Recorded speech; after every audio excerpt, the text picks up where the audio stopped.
ఎదగాల్సిన వయసులో శిక్షించాలి, క్రమశిక్షణ పరచాలి, బెత్తం వాడాలి. ఉదాహరణ చెప్తాను, నాకు బాధగా ఉంటుంది చెప్తానికి. నా చిన్న కూతురు చాలా చిన్నది, దానికి ఇంకా 3 సంవత్సరాలు. అందరిలో మాట వినందంటే నా చిన్న కూతురే. అందరిలో ప్రస్తుతం ఎక్కువ దెబ్బలు పడ్డాయి నా దగ్గర నుంచి అంటే నా చిన్న కూతురికి.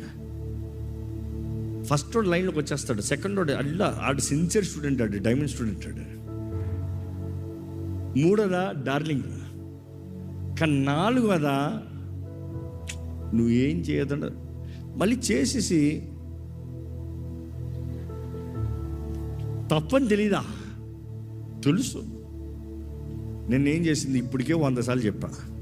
ఈ స్టాంపులు కొడతారు చూడండి, బ్లూ ఇంక్ కొట్టి సిగ్నేచర్ వేసిన ముందు.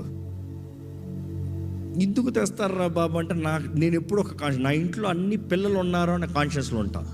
పిల్లలు అనగా తప్పు చేస్తారు, పాడు చేస్తారు, ఏదో ఒకటి పడేస్తారు, ఏదో ఒకటి రాస్తానికి ఛాన్స్ లేకుండా చూడాలి. మౌలు ఏం చేస్తారు, నా సిగ్నేచర్ చేస్తాను తెచ్చి అక్కడే పెడతారు పాపం. అది వచ్చింది ఒకసారి, నా తెల్ల సోఫా తీసి పటకా పటకా పటకా పటకా పటకా పటకా. ఈరోజు ఆ మరకలు పోలే, అయిపోయింది క్లాస్ పీక. దాన్ని ఏమంట పెట్టినోండి అనాలి. పెట్టిన ఇంకా పక్క వాళ్ళు చెప్పి క్లాస్ తర్వాత రే ఇది ఉంచకండ్రా ఇక్కడ తీసేయండి అన్న. ఆయన తీసుకెళ్ళి పాపం కింద పెట్టాడు. నిన్న నేను